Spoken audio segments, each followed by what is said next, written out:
Hello. Hello जी जी। प्रणाम। प्रणाम प्रणाम। एक बार फिर हमारे चैनल पर स्वागत है। एएसबी तक न्यूज पर है आप इस समय और मैं विनोद सिंह। पहले मैं लोगों को बता दूं कि कल 15 अगस्त है और हम अपने देश का सबसे बड़ा त्योहार है कल, और सभी लोगों को ढेर सारी शुभकामनाएं। और इस समय आप हमारे साथ में श्री विश्वनाथ सिंह जी हैं और सीटू के उपाध्यक्ष हैं और बिहार के वरीय लीडर हैं। आप तमाम आशा कार्यकर्ता, आशा फैसिलिटेटर, ममता वैक्सीन कुरियर के अलावा इन दिनों जो एएनएम की हड़ताल चल रही है और एनएचएम से जुड़े हुए तमाम संविदा कर्मी हड़ताल पे हैं, तो आगामी 17 अगस्त को सभी जिले में सिविल सर्जन का घेराव है। तो सिविल सर्जन को जो मांग पत्र सौंपा जाएगा वो किस प्रकार रहेगा, किस प्रकार आंदोलन तेज किया जाए ताकि राज्य सरकार इन सभी लोगों की बातों को सुने। तो एक बार फिर आपका स्वागत है हमारे चैनल पर। मैं अपने तरफ से, अपने संगठन की तरफ से आपको, आपके चैनल को और इस भारत की तमाम जनता को 78वें स्वतंत्रता दिवस के अवसर पर कल 15 अगस्त को 78वें गणतंत्र दिवस का अवसर जो आयोजित होगा, उस अवसर पर तमाम जनता का आभार व्यक्त करता हूं, क्रांतिकारी अभिनंदन करता हूं। जी साथियों, आज से 78 साल पूर्व यह देश 15 अगस्त 1947 को अंग्रेजों के कंपनी राज से आजाद हुआ था। जी हमारे स्वतंत्रता सेनानियों के द्वारा एक सपना देखा गया था कि आजादी के बाद मतलब समता, समानता पर आधारित, स्वतंत्रता पर आधारित समाजवादी समाज की रचना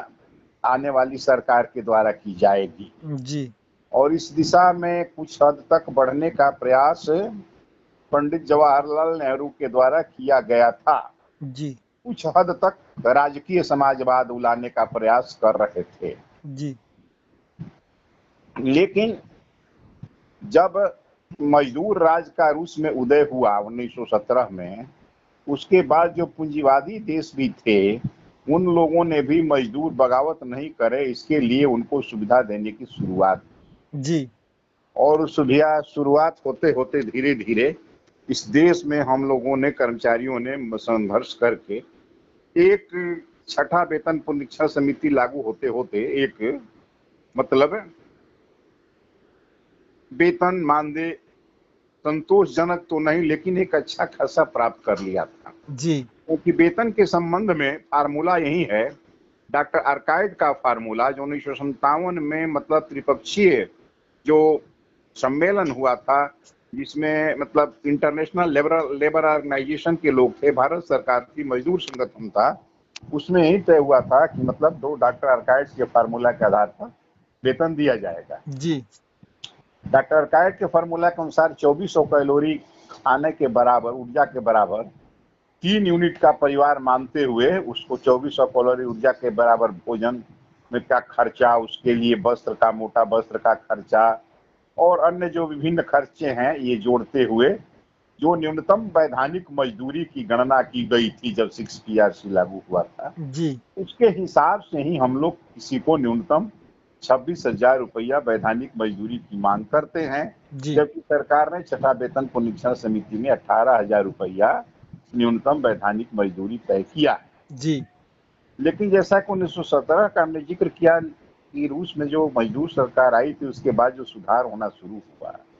लेकिन जब रूस में मजदूर की सरकार खत्म हो गई जी और बहुत सारी यूरोपीय कंट्री के मजदूर की सरकार खत्म हो गए, विश्व एक ध्रुवी हो गया और वन ग्लोबल हो गया, अमेरिका विश्व का सरगना हो गया, तो इस देश में जो नई नीति चली, पूरे विश्व में उसने चलवाया, जी निजीकरण, उदारीकरण और वैश्वीकरण। उस निजीकरण, उदारीकरण, वैश्वीकरण के माध्यम से जो सरकारी क्षेत्र में विभाग हैं, उन विभागों को धीरे धीरे धीरे धीरे निजी हाथों में बेचा जा रहा है, जो अभी इस देश में भी बेचा जा रहा है। जी जी और जो भारत सरकार की योजनाएं खास करके हमारे स्वास्थ्य विभाग में चल रही थी, उन तमाम योजनाओं को सरकार ने 10-11 योजनाओं को विघटित कर दिया जी जी और योजनाओं को विघटित करके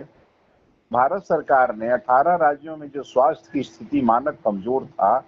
वहां विभाग के द्वारा और सरकारी कर्मचारियों के द्वारा उस कमी को पूरा कराने के लिए के बजाय उसने स्वास्थ्य समिति का गठन कर दिया, जो एक सरकारी एनजीओ है, जी जी और उस स्वास्थ्य समिति के माध्यम से संविदा पर बहुत कम अल्प मानदेय दे करके उसने काम कराना लोगों से शुरू कराया। जी जी साथ ही साथ उससे भी नीचे आकर के स्कीम वर्कर के रूप में आशा ममता कुरियर, जो न तो मतलब मजदूर का जिनको दर्जा प्राप्त है और न जिसको सरकारी कर्मचारी का दर्जा प्राप्त है, जिसको न मानदेय है, न वेतन है, न मजदूरी है, जी बल्कि प्रोत्साहन राशि पर काम कर रहा है, तो ऐसे लोगों से काम कराने की शुरुआत की गई। जी जी और संविदा के लोग जैसे कंपनी राज में और जमींदारों के राज में, सामंती युग में, और कंपनी राज में जब देश गुलाम था, जो मजदूरों की हालत थी, जी आज उनकी वही हालत कर दी गई है। जी जी आज 4-5 महीना से उनका मानदेय बंद है, और जो उनको मानदेय मिलता भी है, वह मानदेय बिहार सरकार के द्वारा मानदेय देने के लिए एक नीति निर्धारित की गई है सामान्य प्रशासन विभाग के द्वारा। जी जी वह नीति यह है कि बाजार के दर के हिसाब से और जिस पद पर उसको संविदा पर रखा जा रहा है, उस पद का जो अस्थाई कर्मी का प्रारंभिक वेतनमान है, जी और जो महंगाई भत्ता है और अन्य जो सुविधाएं भत्ते दिए जाते हैं, जी जी उन भत्तों को जोड़ करके प्रारंभिक वेतन के स्तर का उससे कम नहीं होना चाहिए। जी जी जी लेकिन उसके बावजूद भी यह नियमावली सरकारी तंत्र के द्वारा, सरकार के द्वारा जो संविदा कर्मी रखे जा रहे हैं, उनको तो मिल रहा है जी जी करीब करीब, लेकिन जो स्वास्थ्य समिति के लोग हैं, यहाँ जो है एएनएम को मात्र 12,000, फार्मासिस्ट को मात्र 12,000, ऐसे ऐसे करके बहुत अल्प मानदेय पर काम लिया जा रहा है। जी जी साथ ही स्वास्थ्य समिति का लोग कहता है कि इनको न नारा लगाने का अधिकार है, न इनको धरना देने का अधिकार है, न इनको हड़ताल करने का अधिकार है, न इनको वर्क स्लो डाउन करने का अधिकार है। यानी जैसे कंपनी राज में जो गुलाम थे, ठीक उसी गुलामी में ला करके हम कर्मचारी और मजदूरों को रख दिया गया जी है। जी और यही नहीं तक बात नहीं, अब तो जो नए मतलब परिवर्तन हुए हैं, आपको आईपीसी सीआरपीसी में जो परिवर्तन करके किया है सरकार ने, उसमें ये भूख हड़ताल, धरना प्रदर्शन, इसको भी अपराध की श्रेणी में ला दिया गया है। जी जी यानी देश की आजादी के 78 साल होने के बाद आज पुनः हम मजदूरों को गुलामों की स्थिति में ला दिया गया है। जी जी इसके खिलाफ लड़ने का आह्वान हम तमाम मजदूरों से कर रहे हैं। आज जी सरकार के काम कर रही है, जी जी जो सरकारी प्रतिष्ठान है उसको पूंजीपति के हाथ में बेच दो। जो जमीन है, चाहे वो सेना का जमीन हो, चाहे वो रेलवे का जमीन हो, चाहे वो किसान का जमीन हो, किसी भी तरीके से उस जमीन को अधिग्रहित करके बड़े बड़े पूंजीपतियों को सौंप दो, और जो मजदूर हैं उनके तमाम अधिकार को समाप्त करके कारपोरेट को उसको शोषण करने और उसके श्रम का शोषण कर मुनाफा कमाने की स्थिति तैयार कर। जी जी और इस काम का उपयोग आपको विभागों में भी, सरकारी विभागों में भी हो रहा है। जी जब सरकार ने खुद जो न्यूनतम मजदूरी तय किया है श्रम विभाग के द्वारा, उसको अपने स्कीम वर्कर पर लागू नहीं कर रहा है, उसको अपने एएनएम पर लागू नहीं कर रहा है, उसको अपने संविदा की जीएनएम सीएचओ पर लागू नहीं कर रहा है, pharmacist, x-ray technician, lab technician पर लागू नहीं कर रहा है, जी जी तो आप क्या कर सकते हैं। ये आजादी के संदर्भ में ये थोड़ा बातें बढ़ गई जो हमने आपके बीच रखा, जी इसलिए हम आपके माध्यम से, चैनल के माध्यम से हम कर्मचारियों से अनुरोध करेंगे कि वे संकल्प लें,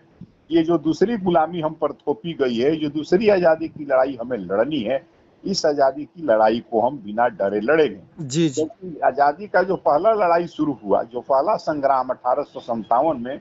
उसकी शुरुआत सरकारी कर्मियों ने किया था। 1857 का गदर का शुरुआत मंगल पांडे नामक एक सिपाही ने किया था, जी जी जो कलकत्ता के छावनी में काम करते थे, नौकरी करते थे, पुलिस थे। जी जी इसी तरीके से दानापुर छावनी के लोगों ने, मेरठ छावनी के लोगों ने आंदोलन किया और मजबूर किया वह उस समय के लोगों को जी जी ये करके अपना ये करें, आंदोलन का नेतृत्व करें। जी जी तो ये इसकी पृष्ठभूमि है। और आगे आंदोलन जो चल रहा है उसके संबंध में जो आपके सवाल आएंगे अभी फिलहाल, जी तो जी उसको हम फिर इसकी व्याख्या करेंगे। जी। 17 अगस्त को सर सभी जिलों में सीएस का घेराव है, सिविल सर्जन का है, तो उसको और कैसे तेज करें? लगातार आपकी आवाज, आपकी बातों को लोग सुनते हैं, तो क्या कहेंगे इन तमाम लोगों से? 17 अगस्त का जो हमारा प्रदर्शन है, जी हमने 6 अगस्त को चिकित्सा विभाग के द्वारा बिहार चिकित्सा जन स्वास्थ्य कर्मचारी संघ ने 6 अगस्त कल से हमसे कहा गया, जी जी 6 जुलाई को प्रदर्शन सिविल सर्जन के यहाँ सभी लोगों ने किया था। जी जी और उस समय जो मांग पत्र सौंपा गया था, उस मांग पत्र में विस्तृत रूप से स्वास्थ्य विभाग के संबंध में मांगों को रखा गया था। जी जी जी इसमें ग्रामीण स्वास्थ्य व्यवस्था का कैसे सुदृढ़ीकरण होगा, जनता को स्वास्थ्य का राइट कैसे मिलेगा, जी इसके साथ ही साथ जो आशा ममता कुरियर हैं उनकी समस्या के संबंध में, संविदा कर्मियों के को नियमित करने के संबंध में, जो अस्थायी कर्मचारी काम कर रहे हैं उनके संबंध में, तमाम लोगों के संबंध में एक विस्तृत रूप से मांग पत्र हमने सौंप करके एक लंबी लड़ाई का अभियान शुरू किया था, जिसमें 17 को हमको प्रदर्शन करना था और फिर 29 से 28 नवंबर को हम जो है राज्य स्तरीय प्रदर्शन करके हम हड़ताल की घोषणा करने वाले थे। जी जी लेकिन सरकार ने हमारे लड़ाई को डाइवर्ट करने के लिए, और जो संविदा कर्मी है उनका मानदेय नहीं मिल रहा था, बैकफुट पर जो सरकार जा रही थी, आज हालत क्या है? संविदा कर्मियों का मानदेय नहीं मिल रहा है, एम्बुलेंस वाले का मानदेय नहीं मिल रहा है, आपको वेतन जो अस्थायी कर्मी हैं जी जी उनके भी वेतन की कठिनाइयां हैं, जो एक आध महीना के बाद फिर जो अभी निकला है, बिहार की राजधानी पटना में वेतन का लाला पड़ने जा रहा है स्वास्थ्य विभाग। जी जी तो सरकार ने एक ऐसी स्थिति कर दिया, और सरकार खुद अपने सहयोगियों से मिल करके इस आंदोलन को शुरुआत करा दिया, जी जी अराजक जैसा आंदोलन को शुरुआत करा दिया। जी जी और जब हम लोगों ने देखा कि हमारे साथी हड़ताल के मैदान में मतलब बहिष्कार कर रहे हैं, आंदोलन कर रहे हैं, और इनको सही दिशा देना जरूरी है, तो 6 तारीख के मांग में भी हम लोगों ने रखा था इन लोगों के मांग को, लेकिन पुनः आगे बढ़ करके हम लोग 18 को प्रदर्शन हुआ, 18 जुलाई को, फिर 12 तारीख को स्वास्थ्य समिति पर हुआ आपने ही, उसके बाद 22 जुलाई से ये लोग कार्य बहिष्कार पर हैं। जी जी और पुनः हमारी चिकित्सा संघ के द्वारा जब दमनात्मक कार्रवाई सरकार के द्वारा बढ़ाया जाने लगा, जब कटिहार में एएनएमओ पर हमला किया जाने लगा, हमारी नेता को दंडित किया जाने लगा, जी जी जब ऐसी चिट्ठी निकाली जाने लगी, जी इसको कोई आंदोलन करने का अधिकार नहीं है, और जी जो जी इस आंदोलन का नेतृत्व करेगा उसको प्राथमिकी दर्ज कर देंगे, जी जी जब इस प्रकार के आदेश निर्गत होने लगे, तो बाध्य होकर के हम लोगों ने आज से जो टीकाकरण है उसको बहिष्कार करने, बाधित करने का हमने निर्णय लिया है। जी जी केवल हम मतलब प्रसव गृह को डिस्टर्ब नहीं करेंगे, हम बाह्य कक्ष को डिस्टर्ब नहीं करेंगे, हम इमरजेंसी को डिस्टर्ब नहीं करेंगे जिसका संबंध रोगी से है। जी लेकिन जी जो कार्यक्रम है, चाहे वो टीकाकरण हो, फलेरिया हो, मलेरिया हो, लभेरिया हो, जो भी हो, जी जी उस सबको बाधित किया जाएगा। और हम बिहार चिकित्सा जन स्वास्थ्य कर्मचारी संघ का यह मांग है, ये कोई हड़ताली इसको लीड नहीं कर रहा है, इसलिए जो अस्थायी कर्मचारी भी हैं उनसे मेरा अनुरोध है कि वो जा करके टीकाकरण कराने के बजाय वो सुबह में आकर के 6 बजे सारे अस्थायी कर्मी, और इवन मैं कुरियर से अनुरोध करना चाहूंगा कि 90 रुपया से बढ़कर 110 हुआ, 110 बढ़ा हुआ तो मिलना दूर, उल्टे 90 रुपया भी उनका नहीं मिल पा रहा है 4 से 5 महीना से। इसलिए सारे साथी कुरियर, सारे हड़ताली कर्मी, जी सारे संविदा के हड़ताली कर्मी, सारे अस्थायी कर्मी, कुरियर, आशा ममता सब मिल करके किसी भी तरीके से बक्सा को निकलने नहीं दे, जी वो तालाबंदी नहीं करे। तालाबंदी करना अनुचित है, यही कहीं कोई असामाजिक तत्व करके बदनाम आंदोलन को करना चाह रहा है। हम चैनल के सामने जो कोल्ड चेन जहाँ है या जहाँ टीका बक्सा रखा हुआ है, वहां हम बैठ करके धरना दे करके गांधीवादी तरीके से जो है सत्याग्रह करके इसको हम बाधित करेंगे। अभी हमारा यही चल रहा है। जी जी यदि इस पर हमला किया गया तो पूरे स्वास्थ्य कर्मी हड़ताल पर जा सकते हैं, इस पर विचार कर सकते हैं। यदि सरकार ने अविलंब वार्ता नहीं किया, यदि सरकार ने अविलंब दमनात्मक कार्रवाई पर रोक लगा करके जनतांत्रिक रवैया नहीं अपनाया तो ये होगा। खास करके फिर हम दोबारा कुरियरों से इससे अनुरोध करते हैं कि ये मौका है, आप दबाव बनाइए कि आपका 4-5 महीना से जो बंद पैसा पड़ा हुआ है वो अविलंब आपका निर्गत हो जाए। जी, तो बहुत बहुत धन्यवाद बात करने के लिए तमाम मुद्दों पर, और 15 अगस्त है कल, सभी को आपने शुभकामनाएं दी हैं, इसके लिए भी बहुत बहुत धन्यवाद। और एक बार फिर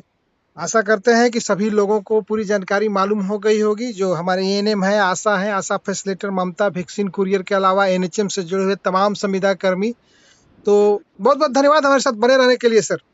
आपको भी बहुत बहुत धन्यवाद। और पुनः हम आपके चैनल के माध्यम से 78वें स्वतंत्रता दिवस के अवसर पर इस देश की तमाम जनता को और कर्मियों को हम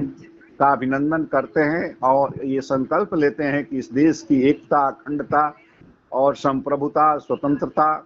और जो है सांप्रदायिक सद्भाव, जातीय सद्भाव बरकरार रखने के लिए हम आगे बढ़ करके काम करेंगे। Thank you.